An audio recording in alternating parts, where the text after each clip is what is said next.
हाय मेरे प्यारे साथियों, जितने भी क्लास 10 के मेरे प्यारे साथियों हैं, आप सभी के लिए ऑब्जेक्टिव का सीरीज लेकर के आ रहे हैं। तो साइंस का एक ऑब्जेक्टिव का सीरीज डाला जा चुका है चैनल में, ये दूसरा है। फिर सोशल साइंस का भी सीरीज लेकर के आएंगे और मैथ का भी ऑब्जेक्टिव का सीरीज लेकर के आएंगे आप लोग के लिए, ठीक है। तो मेरे प्यारे साथियों, चैनल में बने रहिएगा। अगर आप लोगों को अच्छा लगेगा तो सब्सक्राइब कीजिएगा और अपने दोस्तों के पास शेयर भी कीजिएगा। तो 40 क्वेश्चन हैं। तो आज 40 क्वेश्चन है सिर्फ साइंस का, जिसमें फिजिक्स, केमिस्ट्री और बायो तीनों मिला करके 40 क्वेश्चन का सीरीज़ है। तो आप लोग देखिए, आप लोगों को अगर अच्छा लगे तो लाइक सब्सक्राइब सब कर दीजिएगा, ठीक है। तो पहला प्रश्न है साइंस का। पहला क्वेश्चन क्या है कि रक्त का लाल रंग किसके कारण होता है। जो हमारा ब्लड है उसका जो रंग होता है ना लाल, क्यों होता है, क्या कारण है कि ब्लड का रंग लाल होता है, ठीक है। तो अब तो जानते हैं कि ब्लड जो है हमारा मानव रक्त जो है वो मुख्य रूप से दो भागों से मिलकर के बना हुआ है। जो रक्त है वो मेन रूप से दो भाग से मिलकर के बना हुआ है। एक भाग इसका क्या है, एक भाग है इसका द्रव और एक भाग इसका है ठोस, ठीक है। तो जो द्रव भाग है उसको ही हम लोग क्या बोलते हैं, जो द्रव भाग है उसको क्या बोलते हैं, प्लाज्मा बोलते हैं। क्या बोलते हैं इसको, प्लाज्मा, ठीक है, ठीक। और जो ठोस भाग है उसको क्या हम लोग बोलते हैं, उसको बोलते हैं कार्पोसेल्स, मतलब रक्त रुधिराणु, रक्त रुधिराणु, रुधिराणु, रक्त रुधिराणु, मतलब ये जो है छोटे छोटे कणों से मिलकर के बने हैं, ठीक है। तो देखिए प्लाज्मा जो है ना ये कितना होता है, 55% होता है। पूरे रक्त का कितना परसेंट होता है प्लाज्मा, 55%। और ये जो होता है ठोस भाग जो होता है वो होता है कितना, 45% होता है, ठीक है। तो ये प्लाज्मा जो है ना, प्लाज्मा के कारण जो हमारा रक्त है उसका मतलब वो तरल भाग है, बहता हुआ नजर आता है। तो ये प्लाज्मा जो है द्रव भाग है और प्लाज्मा का रंग जो होता है ना हल्का पीला होता है, ठीक है। तो बिलिरुबिन नामक वर्णक इसमें पाया जाता है, इसलिए प्लाज्मा का रंग क्या होता है, हल्का सा पीला होता है। उसके बाद है रक्त रुधिराणु। ये जो रक्त रुधिराणु है ये इसमें ही ये भी जो है ना 3 रूप में पाया जाता है। एक होता है आपका आरबीसी, डब्ल्यूबीसी और प्लेटलेट्स, ठीक है। तो अब रक्त से रिलेटेड अगर आपको पढ़ना होगा तो इसी चैनल में रक्त का फुल चैप्टर डाला गया है, ठीक है। आप लोग जा करके एक बार पढ़ लीजिए रक्त के बारे में, तो सारा आपका जो है ना क्लियर हो जाएगा। रक्त से संबंधित जितने भी समस्याएं हैं वो सब क्लियर हो जाएंगे, ठीक है। तो यहाँ पर बोला है कि रक्त का लाल रंग किसके कारण होता है। जो हमारा ब्लड है उसका रंग लाल क्यों होता है तो रक्त का जो लाल रंग है ना उसका होने का कारण क्या है, हीमोग्लोबिन। हीमोग्लोबिन के कारण रक्त का रंग कैसा होता है, लाल होता है, ठीक है। हीमोग्लोबिन नामक एक प्रोटीन पाया जाता है रक्त में, जिसके कारण से रक्त का रंग क्या होता है, लाल होता है। और हीमोग्लोबिन के बारे में आप जानते हैं ये क्या करता है, तो कार्बन डाइऑक्साइड और ऑक्सीजन का परिवहन करने के लिए जिम्मेवार है, ठीक है। इन दोनों गैसों का परिवहन कौन करता है, तो हीमोग्लोबिन ही करता है, ठीक है, ठीक। और हीमोग्लोबिन में क्या पाया जाता है, आयरन पाया जाता है, जिसके कारण से क्या होता है, हमारे रक्त का रंग लाल होता है। अगर आयरन की कमी हो जाएगी हमारे शरीर में तो हमको एनीमिया नामक रोग हो जाएगा। तो देखिए जो बात हम बोलते हैं ना, कॉपी कलम लेकर के आप लोग बैठिएगा, जो बात हम बोलते हैं उन सभी बातों को अपने कॉपी में नोट करके रख लीजिए, ठीक है। तो जो हम बोलते हैं वो सब सारा सवाल जो है ना ऑब्जेक्टिव सवाल है। भले ही 40 क्वेश्चन का ये सीरीज़ है, लेकिन आप समझिए कि 100 क्वेश्चन का डेली आपके साथ डिस्कशन होगा, ठीक है। तो अगर आपको सीधा सीधा बोल देगा कि गैसों का परिवहन कौन करता है, तो याद रखिएगा गैसों का परिवहन कौन करता है, तो गैसों का परिवहन करता है कौन, ये आपका हीमोग्लोबिन जो है क्या करता है, गैसों का परिवहन करता है। तो गैस मतलब कौन सा गैस, एक ऑक्सीजन गैस और एक कार्बन डाइऑक्साइड की गैस, ठीक है।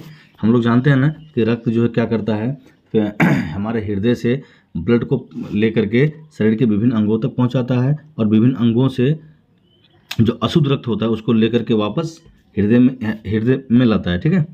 तो देखिए शुद्ध रक्त का मतलब क्या होता है, शुद्ध रक्त का मतलब होता है कि ऐसा रक्त जिसमें क्या हो, देखिए हमारा शरीर क्या कर, मतलब शरीर में एक अंग है हृदय, दिल, उसका काम क्या होता है, ब्लड को पंप करना, ठीक है। ब्लड को क्या करना, पंप करना। तो उसमें क्या होता है कि हमारे हृदय में धमनी और शिरा होता है। आप जानते हैं हृदय के बारे में, हृदय जो है उसमें 4 चेम्बर होता है, ठीक है, 4 कोष्ठ होता है। हृदय हमारा कैसा है, 4 कोष्ठी है, ठीक है। तो ये क्या करता है, आप लोग देखिएगा कि जो हृदय है वहाँ से धमनी और शिरा दो होता है, एक होता है धमनी और एक होता है शिरा। तो वहाँ से जो भी रक्त है हीमोग्लोबिन उसको लेकर के फेफड़ों में आता है और फेफड़ों से क्या करता है, ऑक्सीजन को लेकर के शरीर के विभिन्न अंगों तक भेज देता है, ठीक है। उसके बाद वही हीमोग्लोबिन ऑक्सीजन को विभिन्न अंगों तक छोड़ करके फिर विभिन्न अंगों से किसको, कार्बन डाइऑक्साइड को लेकर के वापस फेफड़ों तक आता है, ठीक है। और फेफड़ों से फिर कहाँ आता है, हृदय में जाता है हमारा। और हृदय से फिर क्या होता है, शरीर के हृदय से फिर धमनियों के द्वारा वहाँ पे रक्त का क्या होता है, शुद्धिकरण होता है, ठीक है। इस प्रक्रिया को ही क्या बोलते हैं, दोहरा परिसंचरण बोलते हैं। 2 बार रक्त गुजरता है हृदय से, कितना बार गुजरता है हृदय से, इसलिए इसको बोलते हैं क्या, दोहरा परिसंचरण। तो सिंपल सा सवाल था यहाँ पे कि रक्त का लाल रंग किसके कारण होता है, तो रक्त का जो लाल रंग होता है वो किसके कारण होता है, हीमोग्लोबिन के कारण होता है, ठीक है। हीमोग्लोबिन के बारे में हम लोग जान गए कि वो जो क्या करता है, गैसों का परिवहन करता है, ठीक है। और ये हीमोग्लोबिन जो है ना, एक गैस और होता है कार्बन मोनोऑक्साइड, इसके साथ रिएक्शन करता है ना, तो कार्बन मोनोऑक्साइड के साथ रिएक्शन करके कार्बोक्सी हीमोग्लोबिन का निर्माण कर देता है, ठीक है। मतलब हीमोग्लोबिन कार्बन मोनोऑक्साइड के साथ अभिक्रिया कर करके कार्बोक्सी हीमोग्लोबिन का निर्माण कर देता है, जो मतलब क्या होता है कि शरीर के विभिन्न अंगों तक ऑक्सीजन को पहुंचाने में असमर्थ होता है और विभिन्न अंगों से कार्बन डाइऑक्साइड को लाने में भी असमर्थ होता है, ठीक है। तो ये कार्बन मोनोऑक्साइड जो है CO, ये CO जो है कार्बन मोनोऑक्साइड, ये जो है ना जहरीला गैस है, दम घुटने वाला गैस कहते हैं इसको, ठीक है साथियों। अगला मतलब इसी में क्या है, दिया हुआ है हमको RBC के बारे में। तो RBC के बारे में जानते हैं हम लोग, रेड ब्लड सेल या रेड ब्लड कार्पोसेल्स। देखिए RBC का जो निर्माण होता है वो किस में होता है, अस्थि मज्जा में होता है। किस में होता है, बोन मैरो में होता है। अस्थि मज्जा किस में होता है, RBC का निर्माण अस्थि मज्जा में होता है, याद रखिएगा। RBC कहाँ पर बनता है, तो अस्थि मज्जा में बनता है, ठीक है। और RBC का मृत्यु कहाँ पर होता है, इसको कब्रगाह बोलते हैं। RBC का कब्रगाह किसको कहा जाता है, तो तिल्ली को कहते हैं, प्लीहा कहो या तिल्ली कहो, इसको RBC का क्या कहते हैं, कब्रगाह कहते हैं। RBC के बारे में और भी जान लेते हैं। जो RBC है ना, ये हीमोग्लोबिन जो है RBC में ही पाया जाता है, ये भी याद रखिएगा। हीमोग्लोबिन जो है RBC में ही पाया जाता है। और RBC का जो जीवन काल होता है कितना दिन का होता है, 120 दिन का होता है, ये भी बात आप लोग याद रखिएगा। RBC का जीवन काल कितना दिन का होगा, 120 दिन का जीवन काल होता है, ठीक है। और एक बात याद रखिएगा कि भ्रूण अवस्था का क्या मतलब होता है कि जब बच्चा जो है ना माँ के गर्भ में ही है, तब RBC उस माँ के गर्भ में पल रहे बच्चे का RBC कहाँ पर बनता है, तो वो जो है ना यकृत में बनता है, लीवर में बनता है। अब यकृत के बारे में जानते हैं कि हमारे शरीर का सबसे बड़ा क्या है, ये ग्रंथि है। यकृत हमारे शरीर का क्या है, सबसे बड़ा ग्रंथि है, ठीक है। तो क्या क्या याद रखना है आपको, RBC का जीवन काल कितना दिन का, 120 दिन का। RBC कहाँ पर बनता है, तो अस्थि मज्जा में बनता है, ठीक है। और RBC का मृत्यु कहाँ पर होता है, तो प्लीहा में होता है, स्प्लीन जिसको हम लोग तिल्ली बोलते हैं, ठीक है। उसके बाद भ्रूण अवस्था में RBC का निर्माण कहाँ पर होता है, तो यकृत में होता है, ठीक है। तो ये RBC से रिलेटेड जानकारियाँ थी। उसके बाद दिया हुआ है क्या हमको, उसके बाद किसके बारे में दिया हुआ है, WBC, वाइट ब्लड कार्पोसेस। तो आप जानते हैं ना, इसको क्या कहते हैं, रक्त का पुलिसमैन कहा जाता है, रक्त का सिपाही कहते हैं इसको, सिपाही। यही WBC जो क्या है, विभिन्न प्रकार के रोगों से हमारी रक्षा करता है। WBC क्या करता है, मतलब हमारे शरीर में एकदम रोगों को, रोगवाहक जो भी जीवाणु शरीर में प्रवेश कर जाता है उसको खोज करके क्या करता है, ये मारने का काम करता है, ठीक है। इसलिए इसको क्या कहते हैं, सिपाही कहते हैं। मतलब हमारे शरीर को रोग प्रतिरोधक क्षमता प्रदान कौन करता है, WBC प्रदान करता है। ओह, यहाँ RBC में टिक लग गया, नहीं, WBC प्रदान करता है। कौन करता है, WBC। कौन, WBC जो है हमारे शरीर को रोगवाहक प्रतिरोधक क्षमता प्रदान करता है, ठीक है। जो भी रोग फैलाने वाले जीवाणु हमारे शरीर में प्रवेश कर जाते हैं ना, तो WBC उसको क्या करता है, खोज करके क्या करता है, नष्ट कर देता है, मार देता है, ठीक है। इसलिए इसको पुलिसमैन ऑफ ब्लड कहते हैं, रक्त का सिपाही कहा जाता है WBC को, वाइट ब्लड कॉर्पोसेल्स को, ठीक है। उसके बाद एक और दिया हुआ है हमको, किसके बारे में है, प्लाज्मा के बारे में। आपको हम बताएं कि प्लाज्मा जो है पूरे शरीर का कितना पूरे रक्त का कितना % है, तो 55% जो है प्लाज्मा है, ठीक है। और प्लाज्मा का रंग हल्का सा कैसा होता है, पीला होता है, ठीक है। जितना भी चीज़ हम लोग खाते हैं, श्वास लेते हैं, ठीक है, इन सब का जो निर्धारण करता है ना, नियंत्रण करता है, ये प्लाज्मा ही करता है, ठीक है। तो प्लाज्मा का रंग पीला होता है, 55% होता है। प्लाज्मा में विभिन्न प्रकार के प्रोटीन पाए जाते हैं, ठीक है। इसको बिलीरुबिन, एल्बुमिन, ग्लोबुलिन, इन सब पाया जाता है, ठीक है। तो चलिए साथियों, इसी प्रकार से सारे क्वेश्चन, मतलब जितने भी क्वेश्चन हैं और उसके ऑप्शन सब हैं, उसको डील करते हुए हम लोग आगे बढ़ेंगे, जिससे कि क्या होगा कि आपको मतलब एक सवाल में 5-7 सवाल का आंसर भी याद हो जाएगा और आप लोग जो है कि एग्जाम में बड़ी आसानी से ऑब्जेक्टिव का आंसर। तो बढ़ते हैं हम लोग आगे अगले प्रश्न की ओर। जो अगला दूसरा नंबर प्रश्न है हमारा, दूसरा प्रश्न क्या है, प्रकाश संश्लेषण के लिए कौन सी गैस आवश्यक है। प्रकाश संश्लेषण आप जानते हैं, फोटोसिंथेसिस, जो पेड़ पौधे, हरे पेड़ पौधे जो अपना भोजन बनाते हैं उस प्रक्रिया को क्या बोलते हैं? प्रकाश संश्लेषण बोलते हैं। इसके लिए कौन सा गैस आवश्यक है? कौन सी गैस आवश्यक है? ठीक है, कौन सी गैस आवश्यक है? तो प्रकाश संश्लेषण के लिए मतलब जब पेड़ पौधे प्रकाश संश्लेषण करेंगे, भोजन तैयार करेंगे, भोजन तैयार करने के लिए कौन सा गैस जरूरी है? ऑक्सीजन तो बाद में निकलता है ना। देखिए सीधा सीधा एक सिंपल सा फॉर्मूला याद रखिएगा प्रकाश संश्लेषण के लिए क्या करता है? देखिए सबसे पहले क्या होता है कि वायुमंडल से पेड़ पौधे जो है ना क्या लेते हैं? कार्बन डाइऑक्साइड लेते हैं। क्या लेते हैं? कार्बन डाइऑक्साइड लेते हैं। उसके बाद मिट्टी से जल के द्वारा क्या लेते हैं? तो जल लेता है। ठीक है, उसके बाद क्या करता है? छोटा करके लिखते हैं थोड़ा सा। देखिए क्या क्या होता है? वायुमंडल से पेड़ पौधे कार्बन डाइऑक्साइड लेता है। उसके बाद जड़ द्वारा मिट्टी से क्या लेता है भैया? जल लेता है। उसके बाद सनलाइट की उपस्थिति में मतलब सूर्य प्रकाश की उपस्थिति में क्या करता है? ये किसका निर्माण कर देता है? ग्लूकोज का निर्माण कर देता है। C6H12O6 ग्लूकोज का निर्माण कर देता है। ये जो कार्बोहाइड्रेट है, ठीक है, ग्लूकोज का निर्माण कर देता है। अब उसके बाद क्या होता है? उसके बाद जो है ना उसके बाद क्या होता है कि जल H2O और 6CO2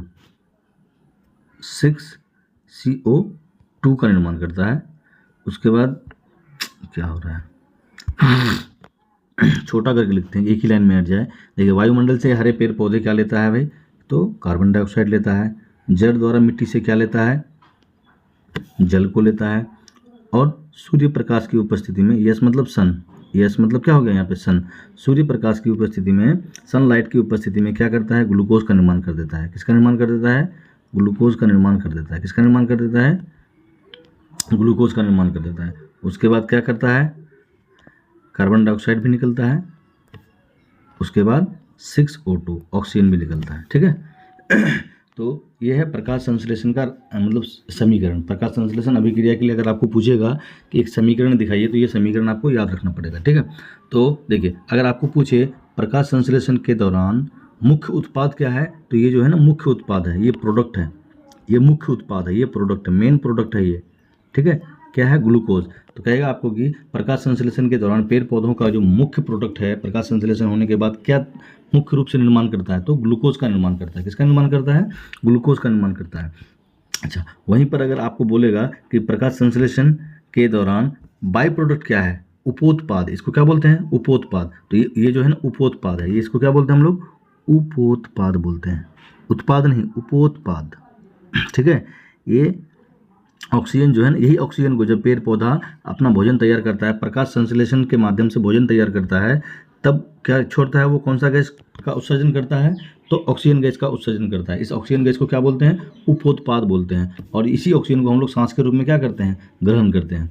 अच्छा, एक सवाल और पूछता है कि प्रकाश संश्लेषण के दौरान जो पेड़ पौधे हैं ऑक्सीजन का निष्कासन करते हैं, ऑक्सीजन गैस को छोड़ते हैं। तो जो ऑक्सीजन गैस को छोड़ता है वो ऑक्सीजन गैस कहाँ से आता है? क्या कार्बन डाइऑक्साइड से आता है या जल से आता है? तो याद रखिएगा, जो ऑक्सीजन प्रकाश संश्लेषण के दौरान ऑक्सीजन निकलता है बाहर ना, वो जल से निकलता है। कहाँ से निकलता है? जो जल H2O है ना, इसमें ऑक्सीजन है ना, तो इसमें से क्या होता है कि ऑक्सीजन अलग हो जाता है और वही ऑक्सीजन हमको उपोत्पाद के रूप में प्राप्त होता है, जिसको हम लोग सांस के रूप में लेते हैं। तो क्या क्या सवाल हुआ? एक तो सवाल ये हुआ कि प्रकाश संश्लेषण के लिए सबसे मेन, जब भी प्रकाश संश्लेषण क्रिया होगा तो जरूरी क्या है? ऑक्सीजन जरूरी है क्या? नहीं है, क्योंकि ऑक्सीजन जो है ना बाद में निकलता है। प्रकाश संश्लेषण का क्रिया पूर्ण होने के बाद तब ऑक्सीजन निकलता है। तो ये बोल रहा है कि प्रकाश संश्लेषण के लिए कौन सा गैस जरूरी है? कौन सा गैस जरूरी है? तो ऑक्सीजन तो नहीं है, ऑक्सीजन तो लास्ट में निकलता है। नाइट्रोजन भी नहीं है, ये भी नहीं है, ऑक्सीजन लास्ट में निकलता है। तो मेन कौन सा गैस जरूरी है? अगर ये गैस नहीं रहेगा तो पेड़ पौधे प्रकाश संश्लेषण की क्रिया नहीं कर पाएंगे। ठीक है, अच्छा, यहीं पर अगर ऐसा सवाल होता कि प्रकाश संश्लेषण की क्रिया के बाद कौन सा उपोत्पाद बनता है, देखिए उपोत्पाद क्या बनेगा? तो उपोत्पाद बनेगा ऑक्सीजन। ठीक है, अच्छा, यहीं पे रहता प्रकाश संश्लेषण की क्रिया के दौरान क्या उत्पाद का निर्माण होता है? कौन सा उत्पाद का निर्माण होता है? कौन सा प्रोडक्ट? मुख्य उत्पाद क्या है प्रकाश संश्लेषण का? तब क्या होगा? हमारा ग्लूकोज होगा। क्या होगा? Glucose, C6H12O6। ठीक है, अच्छा, एक सवाल और रहता है कि प्रकाश संश्लेषण के दौरान जो ऑक्सीजन का निष्कासन करता है पेड़ पौधे हरे पत्तियों के द्वारा, तो ये ऑक्सीजन जो है कहाँ से आता है?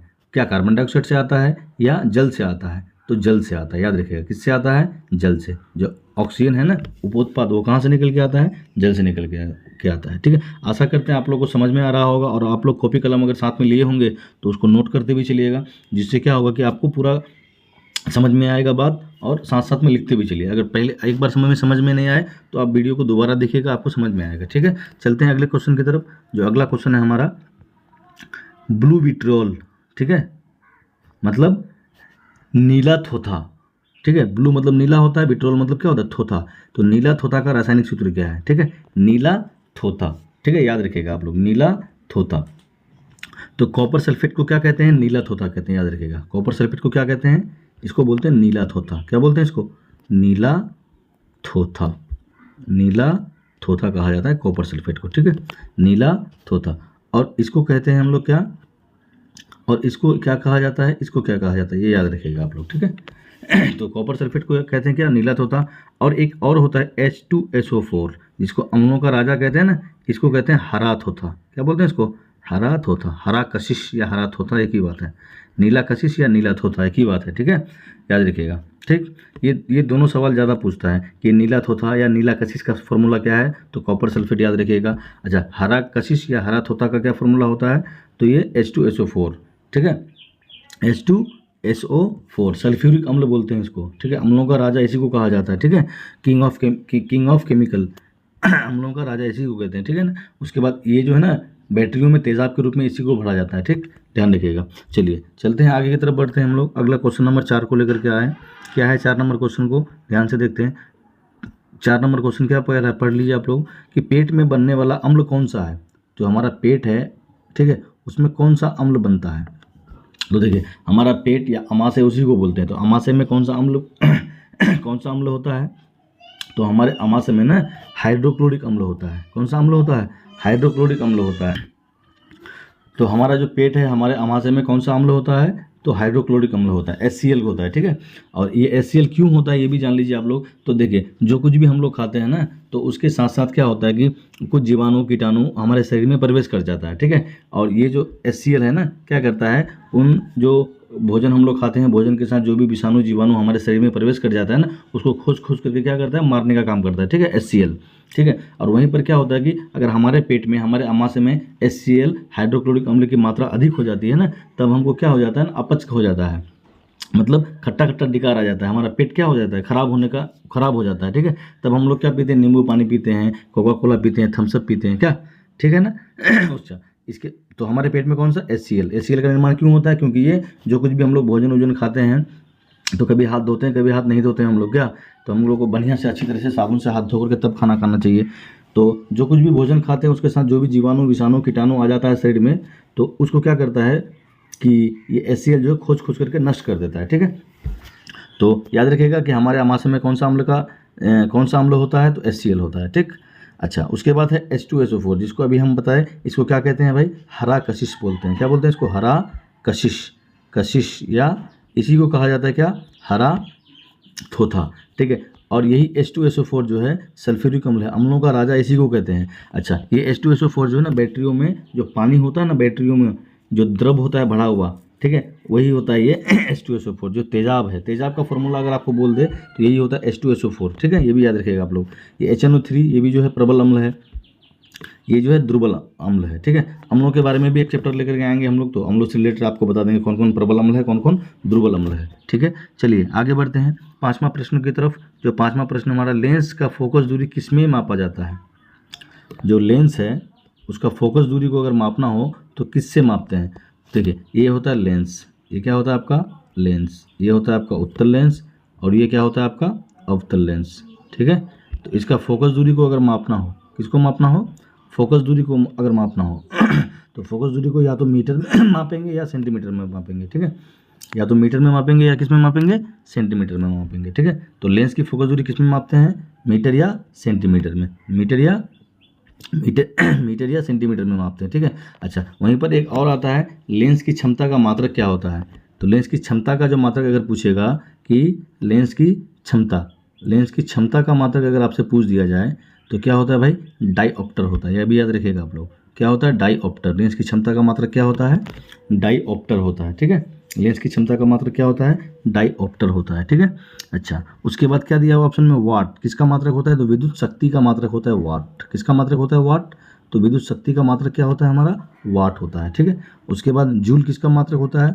तो जूल जो है कार्य का मात्रक जूल होता है, या ऊर्जा का भी मात्रक क्या होता है? जूल होता है। तो कार्य और ऊर्जा का मात्रक क्या होता है? जूल। न्यूटन के बारे में तो आप जानते हैं कि ये किसका इकाई है? तो बल का मात्रक क्या होता है हमारा? न्यूटन होता है, ठीक है। चलिए आगे बढ़ते हैं। छठा नंबर प्रश्न क्या है? छठा नंबर प्रश्न, छठा नंबर प्रश्न को देखते हैं। डीएनए की संरचना का पता किसने लगाया था? तो डीएनए के बारे में आप जानते हैं ना, डीएनए, डीऑक्सी, इसका फुल फॉर्म एग्जाम में पूछता है, ठीक है। इसका फुल फॉर्म आपको एग्जाम में हर हाल में पूछेगा। डीएनए का क्या होता है? Deoxy nucleic acid, deoxy nucleic acid. एक होता है आरएनए, ठीक है। तो डीएनए का क्या हो जाता है? डीऑक्सी न्यूक्लिक एसिड, ठीक है। तो डीएनए से ही पता चलता है ना कौन किसका संतान है, नहीं है, ठीक है। तो डीएनए का बोल रहा है कि खोज किसने किया था? डीएनए का पता किसने लगाया था? तो डीएनए का खोज किया था वाटसन और क्रिक ने। किसने किया था?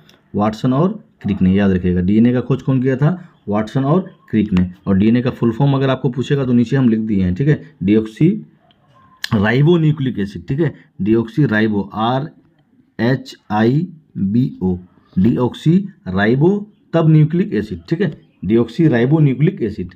तो न्यूटन के बारे में बता दिया आपको। अच्छा, आइंस्टीन के बारे में वही E = mc² का फॉर्मूला दिया था वो। अच्छा, उसके बाद डार्विन के बारे में, इसको जैविकीवाद का जनक कहा जाता है, ठीक है। मतलब इसको प्रकृतिवाद का जनक कहते हैं। प्रकृतिवाद या जैविकीवाद का जनक कहा जाता है। किसको कहा जाता है? तो प्रकृतिवाद या जैविकीवाद का जनक किसको कहते हैं? चार्ल्स डार्विन को कहा जाता है, ठीक है। मतलब चार्ल्स डार्विन के अनुसार क्या था कि कोई भी जीव अगर खुद को पर्यावरण के हिसाब से नहीं ढालेगा तो वो जीव क्या होगा कि उस पर्यावरण से धीरे धीरे गायब हो जाएगा, लुप्त हो जाएगा, ठीक है, मर जाएगा, ठीक है। तो हम लोगों को क्या चाहिए कि एक बात नहीं सुनते हैं कि जिस तरह का हवा है उस तरह से हम लोगों को चलना चाहिए, नहीं, जिससे क्या होती है कि आसानी होती है। तो प्रकृतिवाद का जनक या जैविकीवाद का जनक किसको कहा जाता है? तो चार्ल्स डार्विन को कहा जाता है, ठीक है। ध्यान रखिएगा आप लोग। चलिए आगे बढ़ते हैं हम लोग, अगला प्रश्न की ओर बढ़ रहे हैं। अगला 7वां प्रश्न क्या है? सबसे हल्की धातु कौन सी है? तो सबसे हल्की धातु कौन सी है? सबसे हल्की धातु कौन सी है? तो लिथियम जो है ना सबसे हल्की धातु है, याद रखिएगा।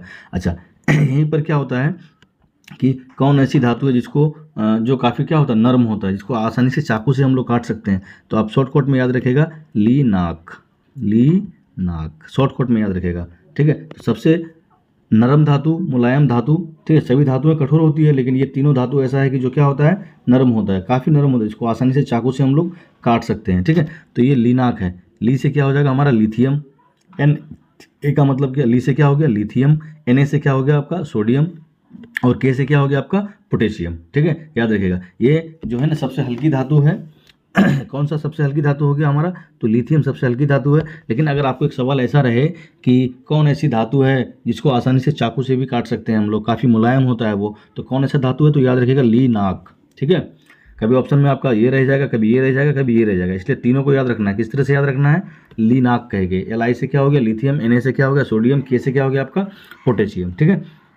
ये जो है धातु इतना मुलायम होता है कि इसको आसानी से चाकू से हम लोग काट सकते हैं, ठीक है। उसके बाद एक सवाल और होता है धातु से रिलेटेड कि सोडियम को केरोसिन का तेल में डुबा करके रखते हैं, क्यों रखते हैं? तो देखिए, जो सोडियम है ना काफ़ी अधिक अभिक्रियाशील धातु है। अगर इसको खुले वातावरण में बाहर में रखेंगे ना तो क्या होगा कि इस पर आग पकड़ लेगा, ठीक है, ये जलना शुरू हो जाएगा। इसलिए सोडियम को ना किरासन तेल में डुबा करके रखते हैं, मिट्टी का तेल में डुबा करके रखते हैं, ठीक है, ताकि इस पर आग ना लगे, ठीक है ना, क्योंकि ये बहुत अधिक अभिक्रियाशील है। अगर इसको बाहर खोल करके रखेंगे ना तो क्या हो जाएगा, इसमें आग लग जाएगा, ठीक है। ज़्यादा अभिक्रियाशील होने के कारण मतलब वायु के संपर्क में आने से क्या हो जाएगा, इसमें आग लगेगा, इसको तो आग लग जाएगा। तो इसलिए इसको ना किरासन तेल में डुबा करके रखते हैं। तो कहेगा कि किस धातु को मिट्टी के तेल में डुबा करके रखते हैं? तो सोडियम धातु को मिट्टी के तेल में डुबा कर रखते हैं। अगर आपको ऐसा बोल दे कि सोडियम धातु को मिट्टी के तेल में डुबा करके क्यों रखते हैं? क्योंकि सोडियम धातु जो है ना बहुत अधिक अभिक्रियाशील होता है, ठीक है। अगर इसको खुली हवा में रख दिया जाए तो ऑक्सीजन के साथ संपर्क करके इसमें क्या हो जाता है कि आग लग जाता है, ठीक है, जलना शुरू कर देता है ये। इसलिए इसको ना क्या करते हैं, किरासन तेल में डुबा करके रखते हैं। चलते हैं अगले क्वेश्चन की तरफ। जो अगला प्रश्न है हमारा, जो बात हम बोलते हैं साथियों उन सभी बातों को अगर आप लोग नोट कर लीजिएगा ना, तो जो साइंस हो या आपका सोशल साइंस हो या आपका मैथ हो, सबका लेके आएंगे सीरीज हम लोग। तो एक भी क्वेश्चन आप एग्जाम में नहीं छोड़िएगा, ठीक है। जो बात बोलते हैं उन सभी बातों को आप लोग ना नोट करके चलिए, नोट करके चलिएगा तो क्या होगा कि आपको याद भी हो जाएगा। कॉपी कलम साथ में लेकर के बैठिए, जो जो बात बोलते हैं उसको आप लोग नोट कर लीजिए, जिससे बहुत फायदा होगा आपको। ठीक है, देखते हैं प्रकाश की गति वैक्यूम में। प्रकाश की गति किस में बोला है? वैक्यूम। वैक्यूम का मतलब क्या होता है भाई? निर्वात होता है। क्या होता है? वैक्यूम का मतलब होता है निर्वात। अच्छा, निर्वात का क्या मतलब होता है? देखो, वात मतलब होता है हवा, वात का मतलब क्या होता है? हवा, और निर मतलब नहीं, ठीक है। मतलब जहाँ हवा नहीं हो, मतलब ऐसा जगह जहाँ पर हवा नहीं हो उसको बोलते हैं निर्वात, वैक्यूम बोलते हैं, ठीक है। तो बोला प्रकाश की गति कितनी होगी? प्रकाश की गति कितनी होगी? तो आप एक बात और बताइएगा, सॉलिड, लिक्विड और गैस, ये तीन चीज़ है, ठीक है। सॉलिड मतलब ठोस, लिक्विड मतलब द्रव, और गैस मतलब तो जानते ही हैं गैस, ठीक है। इन तीनों माध्यमों में से प्रकाश की गति सबसे अधिक किस में होगी और सबसे कम किस में होगी? आप लोग कमेंट करके हमको बताइएगा, ठीक है।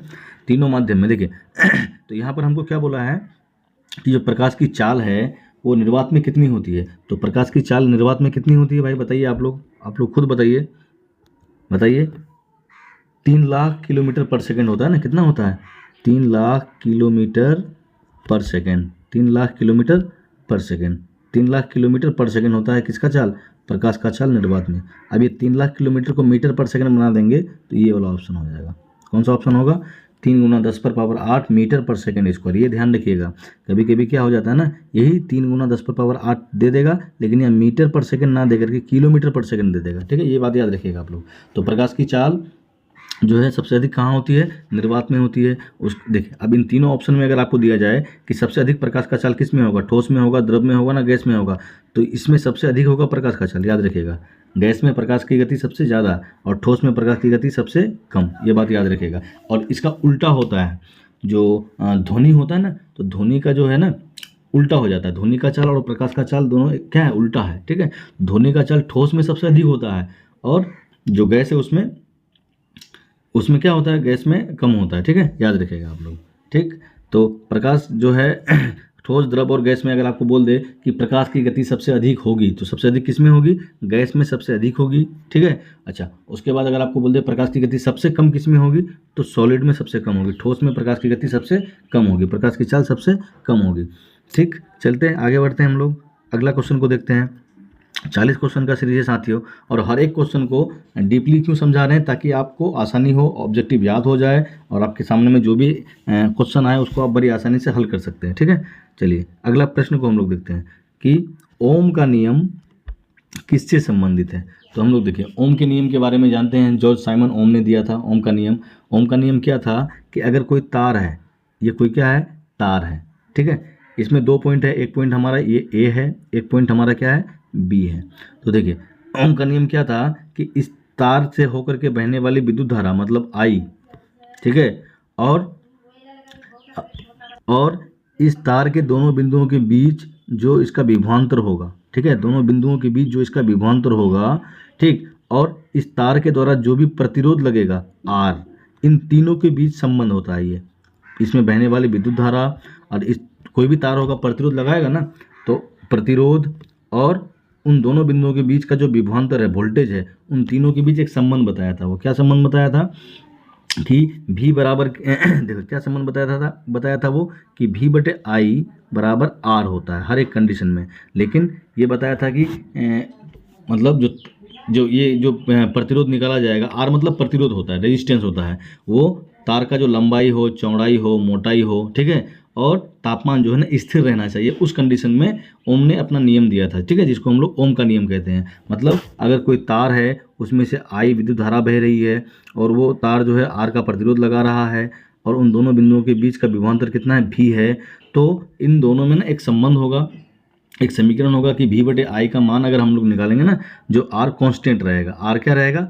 स्थिरांक होगा। मतलब V बटे आई का मान हमेशा एक ही आएगा, कांस्टेंट वैल्यू आएगा ये, ठीक है। तो इसने ओम का नियम दिया था, यही है हमारा ओम का नियम। ओम का नियम क्या है कि यदि तार की लंबाई, चौड़ाई, मोटाई में कोई परिवर्तन ना किया जाए और जो है तापमान भी सेम रहे, उस कंडीशन में V बटे आई का जो अनुपात होगा ना, वो हमेशा एक फिक्स मान आएगा, जिसको हम लोग क्या बोलते हैं? प्रतिरोध कहते हैं। क्या कहते हैं हम लोग? प्रतिरोध कहते हैं, ठीक है। तो कौन सा फॉर्मूला होगा आपको? द्रव्यमान और बल, ये तो नहीं होगा। द्रव्यमान और बल के बारे में है क्या? नहीं है। दाब, आयतन, इसके बारे में नहीं है। शक्ति और ऊर्जा, इसके बारे में भी नहीं है। तो क्या होगा? विद्युत धारा, आई मतलब क्या हो गया आपका? विद्युत धारा, वोल्टेज भी मतलब क्या हो गया, वोल्टेज और प्रतिरोध। देखिए इन तीनों के बीच संबंध को बताया था जॉर्ज साइमन ओम ने, इन तीनों के बीच संबंध को बताया था, ठीक है, कि विद्युत धारा, विभवांतर और प्रतिरोध, विभवांतर मतलब वोल्टेज, इन तीनों के बीच संबंध होता है। क्या होता है संबंध, कि V बटे I का जो मान होता है एक कांस्टेंट मान होता है जिसको हम लोग R बोलते हैं, ठीक है। तो आपको अगर बोल देगा कि ओम के नियम में किसका मान कांस्टेंट होता है, मतलब किसका मान स्थिर होता है, ठीक है,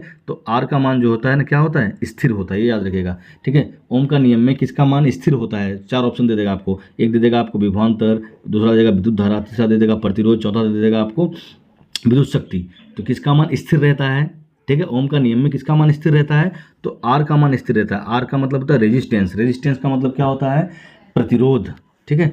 तो प्रतिरोध का मान क्या होता है, ओम का नियम में स्थिर रहता है, ठीक है। चलिए चलते हैं साथी आगे, अगला सवाल को देखते हैं। क्या है अगला सवाल, ऊर्जा संरक्षण का नियम किस पर लागू होता है। जो ऊर्जा संरक्षण है उसका नियम किस पर लागू होता है। तो सबसे पहले आप जानिए कि ऊर्जा संरक्षण का मतलब क्या होता है। देखिए ऊर्जा संरक्षण का मतलब होता है क्या, कि ऊर्जा जो है ना, ऊर्जा को ना ही तो निर्माण, ऊर्जा का ना ही तो निर्माण कर सकते हैं हम लोग, ना ही तो ऊर्जा का विनाश कर सकते हैं। मतलब ऊर्जा क्या होता है, एक रूप से दूसरे रूप में उसका परिवर्तन होता है, ठीक है। मतलब ऊर्जा संरक्षण क्या है, तो ऊर्जा संरक्षण को याद रखिएगा आप लोग कि ना तो ऊर्जा का निर्माण होता है और ना ही ऊर्जा को हम लोग नष्ट कर सकते हैं। सिर्फ क्या होगा, ऊर्जा का एक रूप से दूसरे रूप में क्या होगा, ठीक है।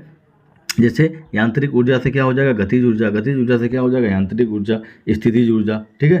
तो क्या होता है कि ऊर्जा का एक रूप से दूसरे रूप में सिर्फ परिवर्तन होता है, ना तो ऊर्जा कभी खत्म होता है और ना ही ऊर्जा कभी बनता है, ये याद रखिएगा। इसको बोलते हैं ऊर्जा संरक्षण का नियम। तो ऊर्जा संरक्षण का जो नियम है वो किस बात पर लागू होता है, केवल यांत्रिक ऊर्जा पर ना, सिर्फ यांत्रिक ऊर्जा पर लागू नहीं होता, ठीक है, केवल रासायनिक ऊर्जा पर, ये सभी प्रकार की ऊर्जा पर, तो ये सभी प्रकार की ऊर्जा पर लागू होगा। मतलब हर एक प्रकार का, चाहे यांत्रिक ऊर्जा हो, गतिज ऊर्जा हो, स्थितिज ऊर्जा हो, ये हर प्रकार का ऊर्जा के लिए क्या होगा कि ऊर्जा संरक्षण का नियम लागू होगा। ऐसा तो नहीं होगा ना कि यांत्रिक ऊर्जा में ना तो ऊर्जा बनेगा ना ही ऊर्जा खत्म होगा, ऐसा तो नहीं होगा। ये हर एक प्रकार का ऊर्जा के लिए जरूरी है, ठीक है। मतलब ऊर्जा संरक्षण का जो नियम है सभी प्रकार की ऊर्जाओं के लिए लागू होता है, ठीक है, ध्यान रखिएगा आप लोग, ठीक है। चलिए आगे बढ़ते हैं हम लोग, अगला क्वेश्चन को देखते हैं। 11 नंबर प्रश्न है, इंसुलिन का स्रवण शरीर के किस अंग से होता है।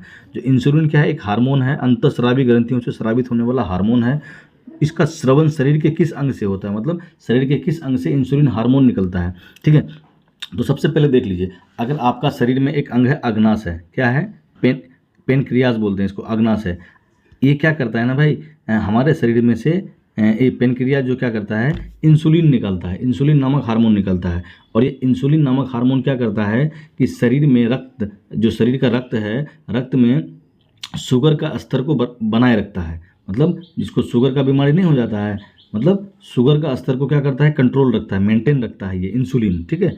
अच्छा उसके बाद क्या होता है कि ये जो अग्नाशय जो है ना, अग्नाशय क्या करता है, बीमार पड़ जाने के कारण, खराब हो जाने के कारण इंसुलिन को नहीं निकाल पाता है। मतलब अग्नाशय से इंसुलिन का स्रवण नहीं होता है, इंसुलिन नहीं निकलता है। जब इंसुलिन नहीं निकलेगा तो रक्त में क्या होगा कि शर्करा का स्तर, मतलब शुगर का स्तर बढ़ जाएगा, शुगर का स्तर क्या होगा, बढ़ जाएगा। तो इसको ही हम लोग बोलते हैं ना, शुगर का बीमारी है, शुगर का पेशेंट है क्या, तो शुगर का स्तर बढ़ जाएगा, इतना बढ़ जाएगा कि आदमी का क्या हो जाएगा, मृत्यु हो जाएगा। इसलिए क्या करता है कि डॉक्टर के द्वारा जब हमारा अग्नाशय इंसुलिन का स्रवण नहीं करता है ना, तब बाहर से इंजेक्शन के रूप में डॉक्टर के द्वारा इंसुलिन चढ़ाया जाता है, लगाया जाता है, इंजेक्शन दिया जाता है इंसुलिन का, ताकि रक्त में जो है ना, जो ब्लड है हमारा, उसमें जो शुगर लेवल है कंट्रोल रहे, ठीक है।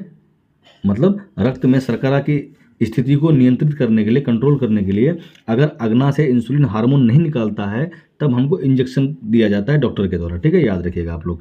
तो इंसुलिन कहाँ से निकलता है भाई, तो अग्नाशय से निकलता है। और इंसुलिन क्यों जरूरी है, अगर इंसुलिन हार्मोन नहीं निकलेगा ना तो क्या हो जाएगा कि रक्त में शुगर लेवल बहुत अधिक बढ़ जाएगा, और बहुत अधिक बढ़ जाने से आदमी का मृत्यु भी हो सकता है, ये याद रखिएगा, ठीक। चलिए चलते हैं आगे, अगले क्वेश्चन में हम लोग बढ़ रहे हैं। अच्छा यकृत के बारे में एक चीज़ और देखिए, ऑप्शन को लेकर के भी चलेंगे हम लोग। यकृत है, ये क्या है, यकृत है। अभी आपको ऊपर हम पढ़ाएं कि भ्रूण अवस्था में, जो भ्रूण अवस्था का मतलब क्या होता है कि कोई बच्चा अभी जन्म नहीं लिया है, माँ के गर्भ में ही है, तो भ्रूण अवस्था में जो रक्त का निर्माण होता है, भ्रूण अवस्था में आरबीसी का जो निर्माण होता है ना, आरबीसी का जो निर्माण होता है वो कहाँ पर होता है, तो यकृत में होता है, ये बात याद रखिएगा। भ्रूण अवस्था में आरबीसी का निर्माण कहाँ होता है, यकृत में होता है, ठीक है।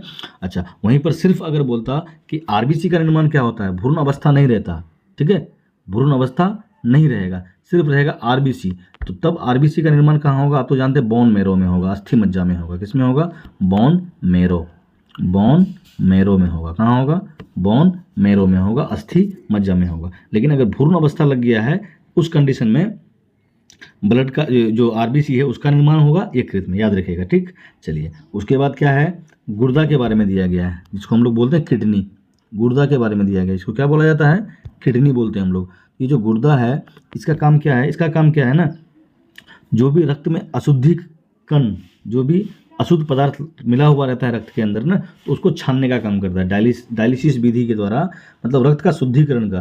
ठीक है, रक्त को साफ करने का काम करता है यही गुर्दा, डायलिसिस विधि के द्वारा रक्त का शुद्धिकरण करता है। ठीक है, और फेफड़ा तो आप जानते हैं कि ऑक्सीजन और कार्बन डाइऑक्साइड को रहता है, जो हम लोग सांस में लेते हैं तो ऑक्सीजन कार्बन डाइऑक्साइड सब चले जाता है अंदर। ठीक है, और फेफड़ा क्या करता है? उसमें से ऑक्सीजन को ले लेता है और कार्बन डाइऑक्साइड को फिर नाक के द्वारा बाहर कर देते हैं हम लोग। ठीक है, तो यही फेफड़ा में से ही ना जो ब्लड है, हमारा रक्त जो है वो हृदय से फेफड़ा में जाता है। ठीक है, और फेफड़ा में से ऑक्सीजन को लेकर शरीर के विभिन्न अंगों तक पहुंचा देता है, और विभिन्न अंगों से कार्बन डाइऑक्साइड को लेकर के फिर फेफड़ा में लाता है, और फेफड़ा फिर उस कार्बन डाइऑक्साइड को क्या करता है? हमारे नाक के द्वारा बाहर कर देता है। इसी को बोलते हैं दोहरा परिसंचरण। ठीक है, याद रखिएगा, आप लोग बायोलॉजी में पढ़े भी होंगे, आपके शिक्षक आपको पढ़ाए भी होंगे। ठीक है, चलिए आगे बढ़ते हैं हम लोग। 12वां नंबर प्रश्न में 40 प्रश्नों का सीरीज है दोस्तों। थोड़ा सा टाइम इसलिए लगा रहे हैं तो अभी आपके पास टाइम है, लंबा टाइम है अभी, तो आप ऑब्जेक्टिव को बड़े आसानी से सॉल्व करना चाहते हैं, 40 में 40 लाना चाहते हैं साइंस में, तो वीडियो में जो बात बोलते हैं उन सभी बातों को नोट करते जाइएगा ना, तो आपको 40 में 40 ऑब्जेक्टिव आएगा, एकदम हर हाल में आएगा। ठीक है, चलिए पढ़ते हैं हम लोग। क्या है कि प्लास्टर ऑफ पेरिस का सूत्र क्या है? POP, plaster of Paris. देखिए प्लास्टर ऑफ पेरिस का नाम प्लास्टर ऑफ पेरिस क्यों पड़ा? क्योंकि पेरिस में इसका खोज हुआ था, इसलिए इसका नाम पड़ा प्लास्टर ऑफ पेरिस। तो प्लास्टर ऑफ पेरिस का सूत्र बोला है। तो देखिए एक और वीडियो होगा साइंस का जिसमें हम बड़ी बहुत मतलब बताए हैं प्लास्टर ऑफ पेरिस कैसे बनता है, नहीं बनता है, एक बार फिर बता देते हैं। देखिए प्लास्टर ऑफ पेरिस के लिए आपको ये वाला फॉर्मूला याद रखना पड़ेगा। ये जिप्सम का फॉर्मूला है। किसका फॉर्मूला है ये? जिप्सम का। किसका फॉर्मूला है ये? जिप्सम का फॉर्मूला है। किसका फॉर्मूला है? जिप्सम का फॉर्मूला है। ठीक है, देखिए ये जो जिप्सम का फॉर्मूला है ना, इसको तब तक गर्म किया जाता है क्योंकि इसमें देखिए जल कितना है? 2 भाग जल है। ये जिप्सम जो है CaSO4 × 2H2O, इसमें जल देखिए कितना जल है? 2 अणु जल है। मतलब जल का कितना अणु है? 2 अणु है, इंटू 2H2O है ना, 2 अणु जल का भाग है। ठीक है, तो इसको तब तक गर्म किया जाता है, तब जब तक कि इसका जो 2 अणु में से 1.5 अणु जल सूख जाए। मतलब 1.5 अणु जल क्या हो जाए? सूख जाए। 1.5 भाग जल, मतलब यहाँ जल का कितना अणु है? 2 अणु है ना, तो 1.5 भाग जल जब तक ना सूख जाए, ठीक है, तब तक इसको गर्म किया जाता है, ताकि क्या हो कि 1.5 भाग जल जो है सूख जाए या नष्ट हो जाए। उसके बाद जो होगा ना, 1.5 भाग जब नष्ट हो गया 2 भाग में, तो कितना भाग बचेगा? आधा भाग बचेगा। कितना भाग बचेगा? आधा भाग बचेगा कि नहीं बचेगा? तो इस आधा भाग को ही क्या कहा जाता है? प्लास्टर ऑफ पेरिस कहा जाता है। ठीक है, मतलब जब जिप्सम को बहुत अधिक ताप पर तब तक गर्म किया जाता है जब तक कि उसका 1.5 अणु, मतलब 1.5 भाग जल नष्ट ना हो जाए। ठीक है, नष्ट होने के बाद जो हमको प्रोडक्ट मिलता है उसको ही हम लोग बोलते हैं प्लास्टर ऑफ पेरिस। ठीक है, तो देखिए आप 2 फार्मूला आपको यहीं से याद हो गया। प्लास्टर ऑफ पेरिस का क्या फार्मूला याद हो जाएगा आपको? ये हो गया आपका प्लास्टर ऑफ पेरिस का फार्मूला। ठीक है, ये है प्लास्टर ऑफ पेरिस का फार्मूला। अच्छा, ये है आपका जिप्सम का फार्मूला। इस जिप्सम को ही आपको ये भी बोल सकता है कि किस यौगिक को गर्म करने पर प्लास्टर ऑफ पेरिस प्राप्त होता है हमको। तो जिप्सम को गर्म करने पर क्या मिलता है हमको? प्लास्टर ऑफ पेरिस मिलता है। अच्छा, ये भी एक है, इसको कहते हैं बुझा हुआ चूना। क्या बोलते हैं इसको? बुझा हुआ चूना। ये भी याद रखिएगा आप, इसको बोलते हैं बुझा हुआ चूना, शुष्क बुझा हुआ चूना बोलते हैं इसको। ठीक है ना, शुष्क बुझा हुआ चूना कहते हैं। ठीक है, अच्छा ये है, इसको भी याद रखिएगा आप। संगमरमर का फॉर्मूला होता है ये, चौक का फॉर्मूला होता है ये, खरिया का फॉर्मूला होता है ये।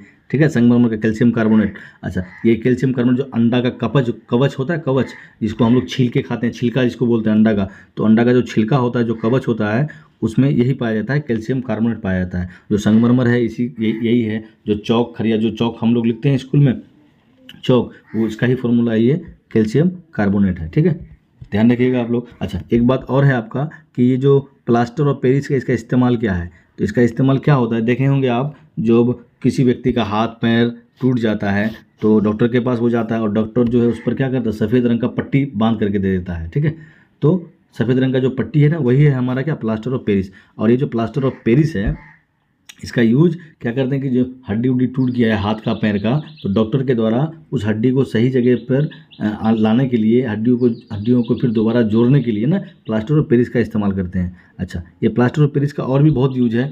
इसका इस्तेमाल करते हैं मूर्ति का निर्माण में। जो मूर्ति है, मूर्ति बनाते हैं, तो मूर्ति का निर्माण के लिए प्लास्टर ऑफ पेरिस का निर्माण करते हैं। क्यों? तो मूर्ति को सही आकार और ढांचा, सांचा तैयार करने के लिए, खाका तैयार करने के लिए मूर्ति का प्लास्टर ऑफ पेरिस का इस्तेमाल करते हैं। तो स्पेशली याद रखिएगा, प्लास्टर ऑफ पेरिस क्या करता है, डॉक्टर द्वारा टूटी हुई हड्डियों को जोड़ने के लिए किसका इस्तेमाल करते हैं, तो प्लास्टर ऑफ पेरिस का इस्तेमाल करते हैं। ध्यान रखिएगा साथियों, ठीक है। चलिए आगे बढ़ते हैं। समझ में एक बार फिर आएगा, दोबारा वीडियो को देख लीजिएगा, समझ में आएगा, लीजिएगा एक बार फिर से, आपको समझ में आने लग जाएगा, ठीक है। चलिए आगे बढ़ते हैं। क्वेश्चन नंबर क्या है, 40 प्रश्न है साथियों, थोड़ा सा इसलिए लेट हो रहा है ना, 40 प्रश्न है, क्योंकि डीपली जा रहे हैं हम लोग, हर एक क्वेश्चन को डील कर रहे हैं बड़े प्यार से। चलिए प्रश्न को पढ़ते हैं। क्या है प्रश्न, दर्पण सूत्र क्या है, दर्पण सूत्र क्या है, एक होता है उत्तल दर्पण, एक होता है अवतल दर्पण। तो सभी प्रकार का दर्पण के लिए दर्पण सूत्र क्या है, 1/f बराबर 1/v प्लस 1/u, ये है हमारा दर्पण सूत्र, ठीक है। ये हमारा क्या है, दर्पण सूत्र है, ठीक है। यहीं पर अगर लेंस सूत्र होता तो यहाँ पे क्या हो जाता, माइनस हो जाता, ठीक है। ये दर्पण सूत्र है। तो दर्पण सूत्र हम देख लिए कि ऑप्शन में ना कहीं पर प्लस नहीं दिया हुआ है, तो इसलिए ये कोई भी ऑप्शन नहीं होगा, ना ये होगा, न ये होगा, न ये होगा, न ये ऑप्शन होगा, ठीक है। तो क्या होगा, 1/f बराबर क्या होता है, 1/v प्लस 1/u, ठीक। अच्छा, आजकल एग्जाम में क्या कर रहा है ना, इसी को 1/f 1/v 1/u को उल्टा पुल्टी कर करके क्वेश्चन बना रहा है, मतलब, ठीक है। तो ये भी ध्यान रखिएगा आप लोग। ऐसा हो सकता है ना कि 1/v को यहीं रख देगा, 1/u उठा करके इस पार लेके आ जाएगा, तो क्या हो जाएगा फॉर्मूला 1/f माइनस 1/u बराबर 1/f। तो ध्यान रखिएगा, ठीक है ना। तो ये वाला ऑप्शन हमारा नहीं दिया हुआ था, तो यही ऑप्शन होता दर्पण के लिए। और लेंस अगर बोलता तो यहाँ पर क्या हो जाता, प्लस की जगह क्या हो जाता, माइनस हो जाता, बस। चलिए अगला सवाल को देखते हैं हम लोग। जो अगला सवाल है, मानव हृदय में रक्त परिसंचरण का सही क्रम क्या है। जो हमारा हृदय है, दिल है, ठीक है। आप सभी आज जाने होंगे कि दिल का जो है ना कोई काम नहीं है, दिल का सिर्फ काम है क्या, ब्लड को पंप करना, ठीक है। ये सिर्फ क्या करता है, ब्लड को पंप करता है, बस। ये नहीं कि आप लोग गाना सुनते हैं कि दिल टूट गया, तुम्हारे बिना दिल नहीं लगता, ये सब कोई बात नहीं होता। दिल का कोई काम ही नहीं है।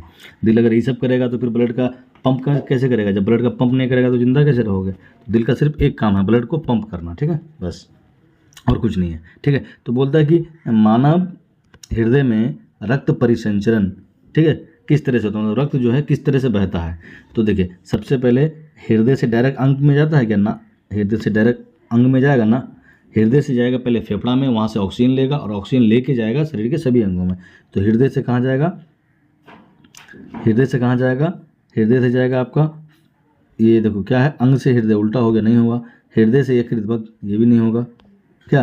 देखो क्या होगा कि हृदय से फेफड़ा, वहाँ से लेगा ऑक्सीजन, ऑक्सीजन लेके फिर से रिटर्न आएगा हृदय में, और हृदय में क्या करेगा वो कि धमनियों के द्वारा शुद्ध रक्त को लेके जाएगा विभिन्न अंगों तक, ठीक है। अच्छा, उसके बाद विभिन्न अंगों से फिर सिराएं, ठीक है, फिर सिराएं जो है रक्त को लेकर के आएगा वापस हृदय में, और हृदय से फिर फेफड़ा में, फेफड़ा में फिर वो क्या करेगा, कार्बन डाइऑक्साइड को छोड़ देगा।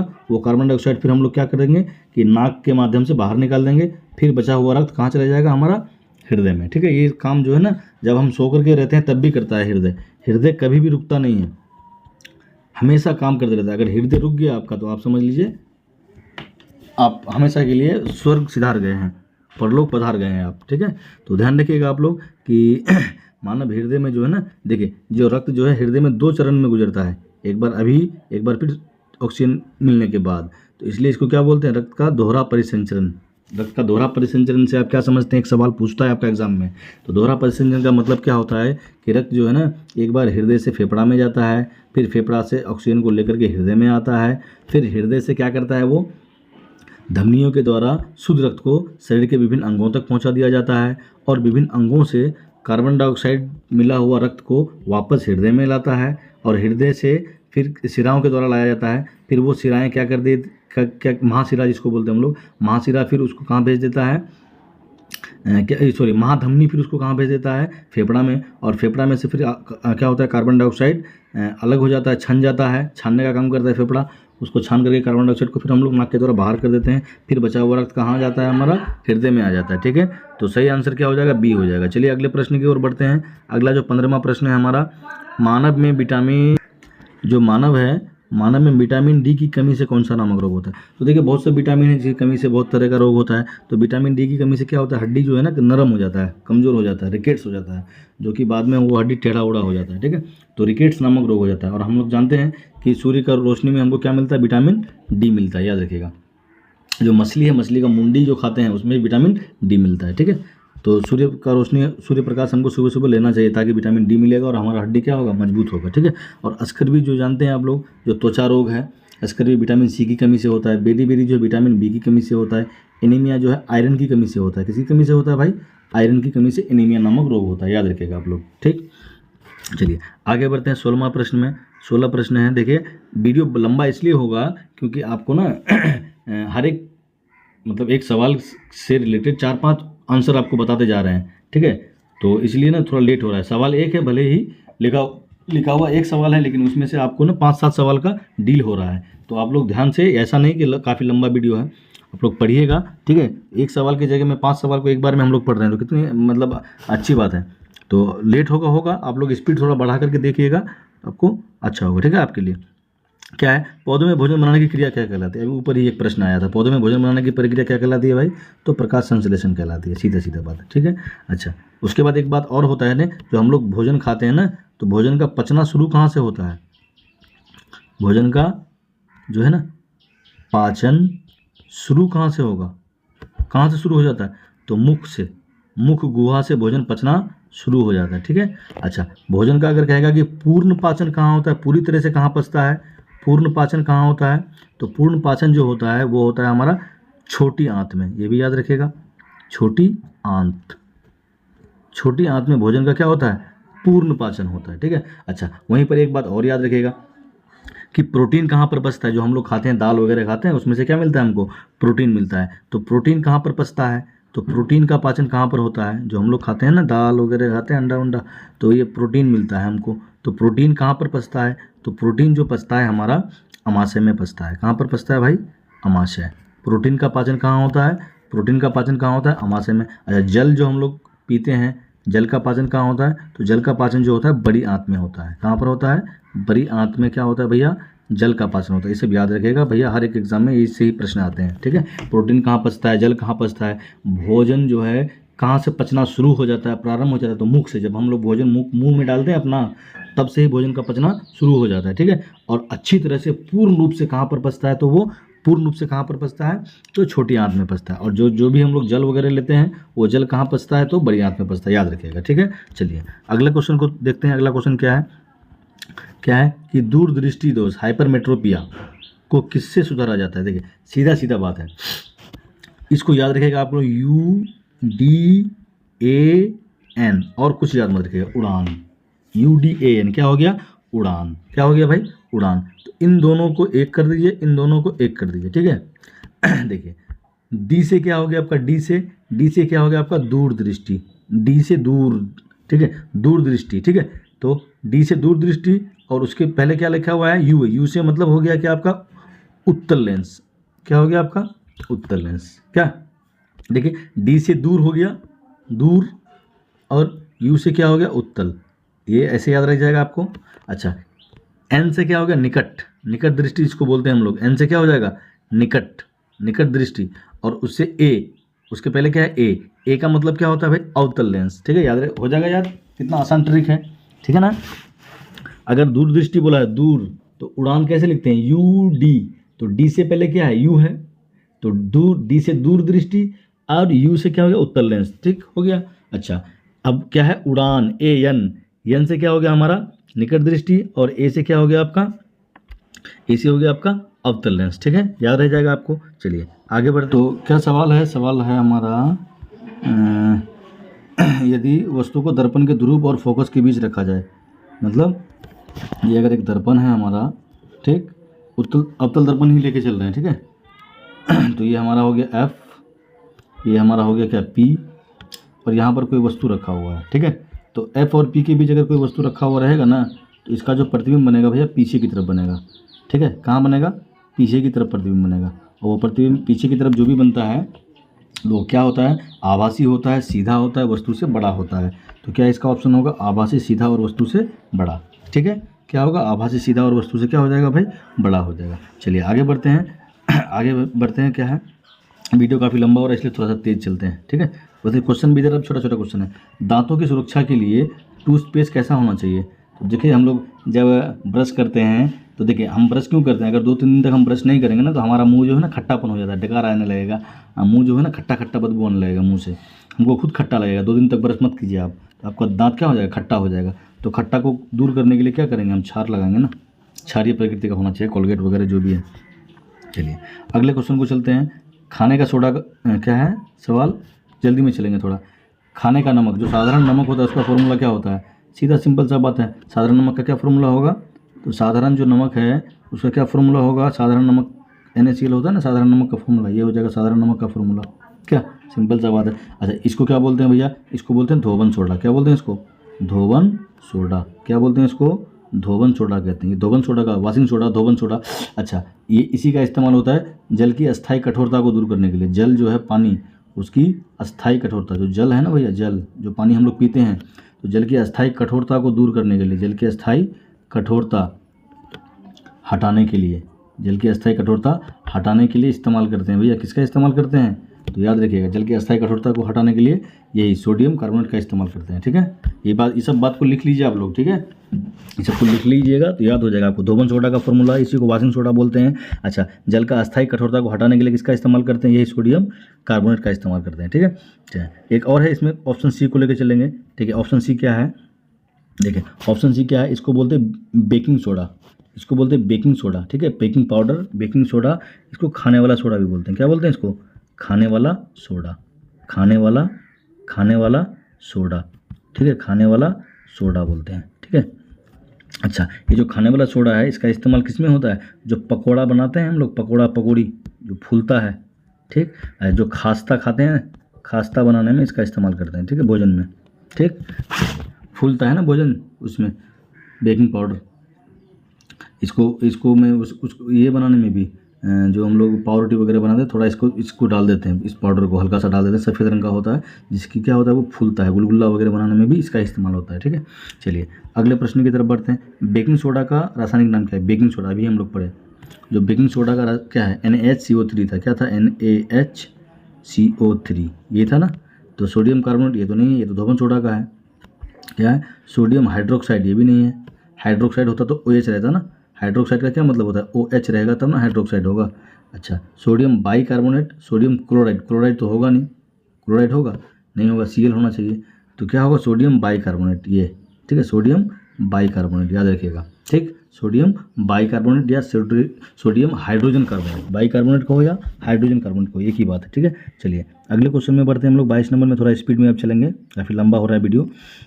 क्या है, देखिए वाशिंग सोडा का रासायनिक नाम क्या, अभी पढ़े हम लोग ना, धोने वाला सोडा, वाशिंग सोडा, ठीक है, अभी तो हम लोग पढ़े, ये है वाशिंग सोडा, धोने वाला सोडा, ये जलीय सूत्र है, 10H2O जो लगा हुआ है ये जलीय सूत्र है, ठीक है। वाशिंग सोडा इसका यही है वाशिंग सोडा, ठीक है। ये क्या है, खाने वाला सोडा, ये क्या है आपका संगमरमर का सूत्र है, ठीक है। चलिए आगे बढ़ते हैं 23 नंबर प्रश्न में। प्लास्टर ऑफ पेरिस का रासायनिक सूत्र क्या है, अभी ऊपर हम पढ़े हैं इसके बारे में। प्लास्टर ऑफ पेरिस का रासायनिक सूत्र क्या है, तो प्लास्टर ऑफ पेरिस जिप्सम को गर्म करके बनता है, जिप्सम का दो भाग जल में से 1.5 भाग जल को उड़ा करके तब बनते हैं प्लास्टर ऑफ पेरिस। और इसका इस्तेमाल क्या है, प्लास्टर ऑफ पेरिस का टूटी हुई हड्डियों को जोड़ने के लिए डॉक्टर इसका इस्तेमाल करता है, मूर्तियों को बनाने के लिए इसका इस्तेमाल करता है। पूछ देता है प्लास्टर ऑफ पेरिस क्या है, इसका निर्माण कैसे होता है, तो इसका निर्माण कैसे होता है भाई, इसको जिप्सम को, ये जिप्सम है, ये क्या है, जिप्सम, ये जो जिप्सम है ना, इसको गर्म किया जाता है बहुत अधिक ताप पर, लगभग 273 डिग्री सेल्सियस ताप पर, ठीक है, 273 डिग्री सेल्सियस, मतलब कहिए ना 100 डिग्री सेल्सियस, 273 डिग्री फ़ारेनहाइट ताप पर, ठीक है, ये सॉरी केल्विन पर, 273 डिग्री केल्विन ताप पर, केल्विन को बदल देंगे तो 100 डिग्री सेल्सियस में आ जाएगा, ठीक है, 373 डिग्री सेल्सियस आ जाएगा, 373 डिग्री सेल्सियस तापमान पर, बहुत अधिक तापमान पर इसको गर्म किया जाता है। गर्म करके ये 2 भाग जल है ना, उसमें से 1.5 भाग जल को सुखा दिया जाता है, तो जब आधा भाग जो जल बच जाता है उसको ही हम लोग क्या बोलते हैं, प्लास्टर ऑफ पेरिस। तो आपको एग्जाम में पूछ दिया कि प्लास्टर ऑफ पेरिस का निर्माण कैसे होता है, तो यह हम लोग क्या कहेंगे कि भैया जिप्सम को 373 डिग्री सेल्सियस या 273 केल्विन पर गर्म किया जाता है, और गर्म करके जो इसका 2 भाग जल है उसमें से 1.5 भाग जल को सुखा दिया जाता है, उड़ा दिया जाता है। अब जो प्रोडक्ट बच जाता है उसका आधा भाग जल, उसको ही हम लोग क्या बोलते हैं, ऑफ पेरिस बोलते हैं। और प्लास्टर ऑफ पेरिस का इस्तेमाल कहाँ होता है? तो डॉक्टर के द्वारा टूटी हुई हड्डियों को जोड़ने में प्लास्टर ऑफ पेरिस का इस्तेमाल होता है। मूर्ति बनाने वाला में मूर्ति निर्माण में मूर्तियों का सही सांचा आकार देने के लिए प्लास्टर ऑफ पेरिस का इस्तेमाल होता है। ठीक है। कैल्शियम कार्बोनेट तो हम जान गए ना कि अंडा का कवच में पाया जाता है, संगमरमर का सूत्र होता है, ये सब।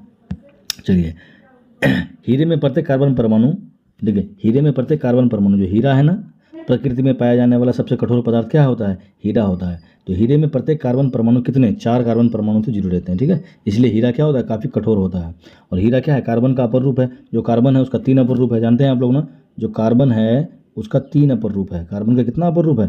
3 अपर रूप होता है। एक होता है आपका हीरा, जो प्रकृति में पाया जाने वाला सबसे कठोर पदार्थ है। एक होता है आपका ग्रेफाइट। तो हीरा ग्रेफाइट में अंतर भी आपको बताना है, मैट्रिक में पूछता ही है। और एक तो है C60 बकमिस्टर फ्लोरीन, जिसकी आकृति फुटबॉल की तरह होती है। ठीक है। हीरा और ग्रेफाइट में अगर आपको अंतर बोलेगा तो बोल सकते हैं ना, हीरा कठोर होता है, ग्रेफाइट मुलायम होता है। हीरा जो है 4 कार्बन परमाणु से जुड़ा हुआ रहता है, ग्रेफाइट जो है 3 कार्बन परमाणु से जुड़ा हुआ रहता है। ठीक है। हीरा जो है, हीरा का जो होता है कि कठोर तो होता ही है। हीरा जो है ना खुरदरा टाइप का हल्का सा होता है। मतलब हीरा का जो इस्तेमाल होता है ना, कांच में डिजाइन बनाने के लिए करते हैं इसका इस्तेमाल। हीरा कांच उसको काटने के लिए हीरा का इस्तेमाल करते हैं। अच्छा, उसके बाद एक और है कि ग्रेफाइट जो है ना फिसलनदार होता है, मुलायम होता है। ये तो हीरा कठोर होता है ना। अच्छा, उसके बाद क्या है कि हीरा विद्युत धारा का कुचालक होता है, लेकिन ग्रेफाइट विद्युत धारा का सुचालक होता है। एक बात याद रखिएगा यहाँ से। ठीक है। ग्रेफाइट जो है ना, देखिए कार्बन सबसे पहले क्या है? तो कार्बन अधातु है। ये क्या होता है? अधातु होता है। जब अधातु है तो विद्युत धारा का चालन करेगा क्या? नहीं करेगा। तो ये हीरा और ये C60 तो नहीं करता है, लेकिन ग्रेफाइट अधातु होते हुए भी क्या करता है? विद्युत धारा का चालन करता है। याद रखिएगा आप लोग। ठीक है।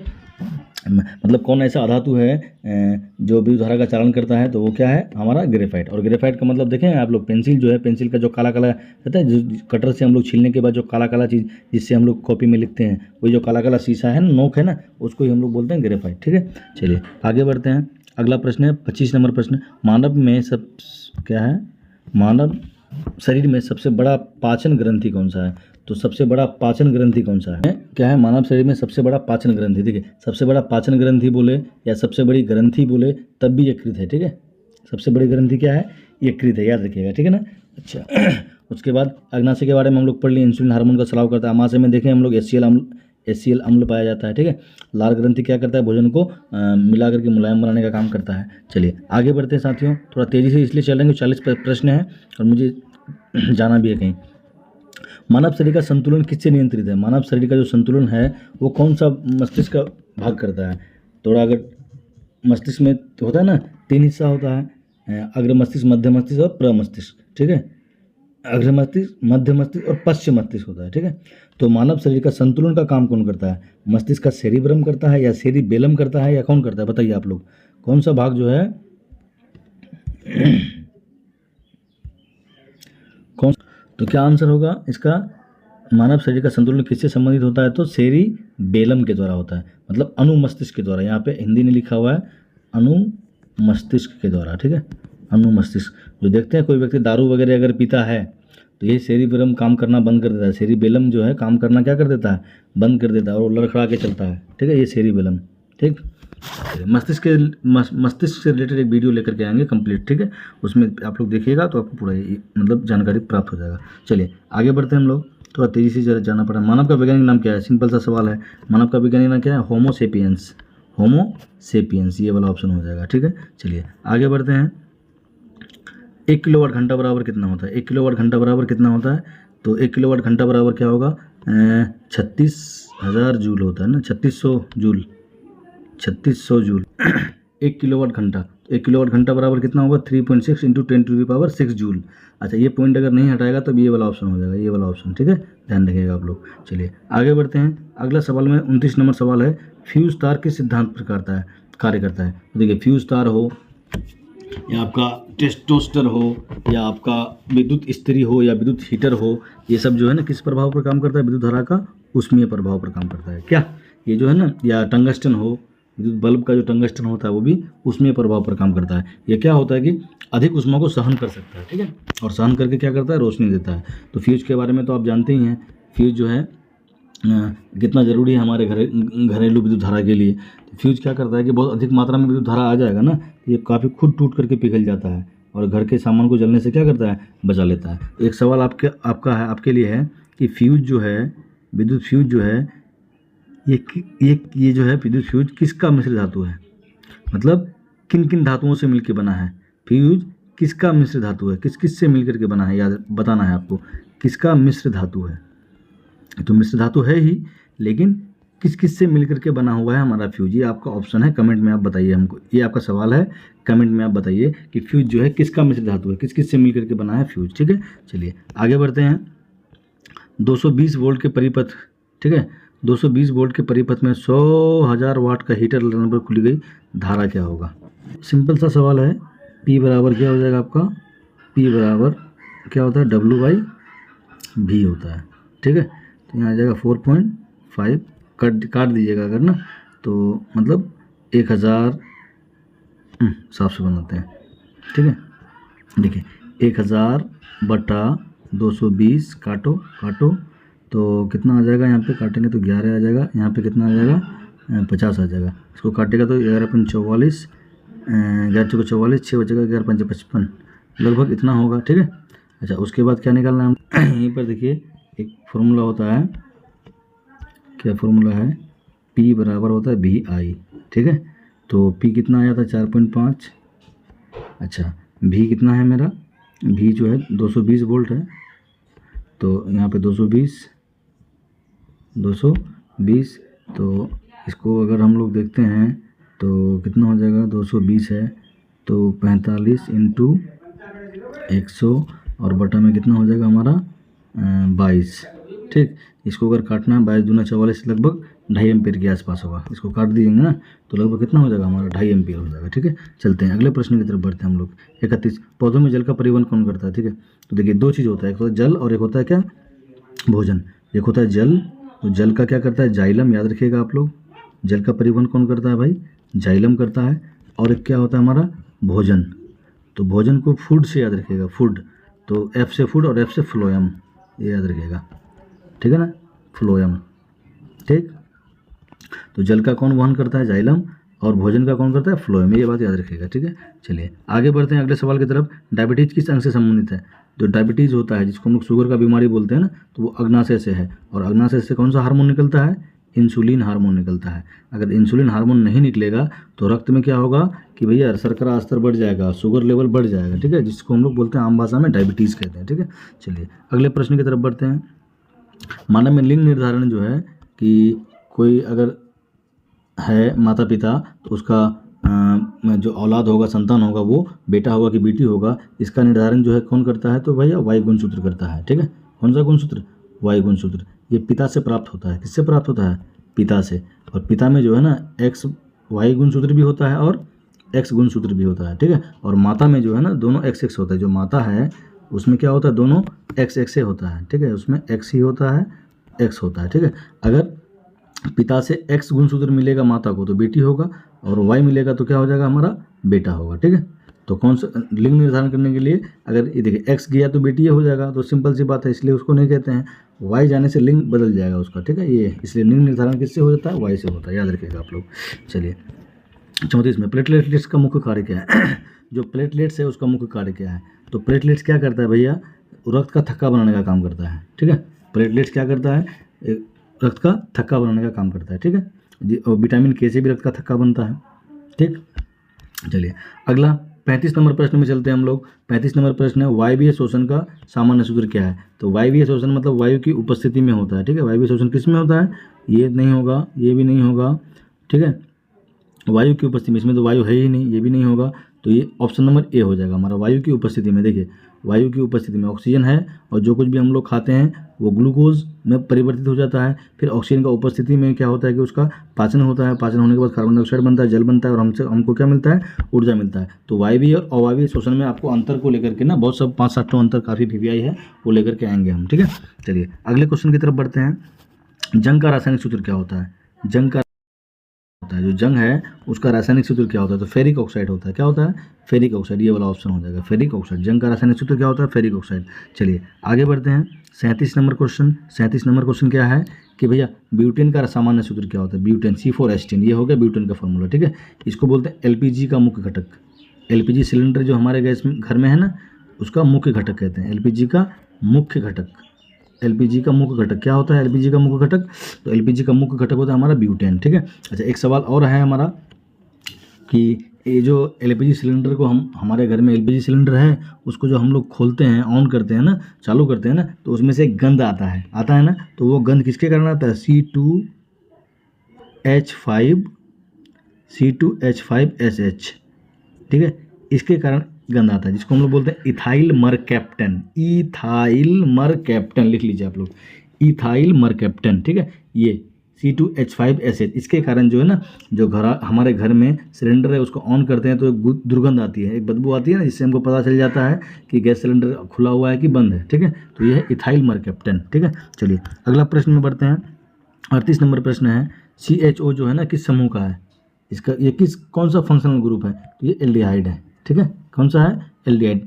ये रहता तो OH होता एल्कोहल का। ठीक है, कीटोन का होता तो CO रहता। ठीक है, चलिए आगे बढ़ते हैं भाई।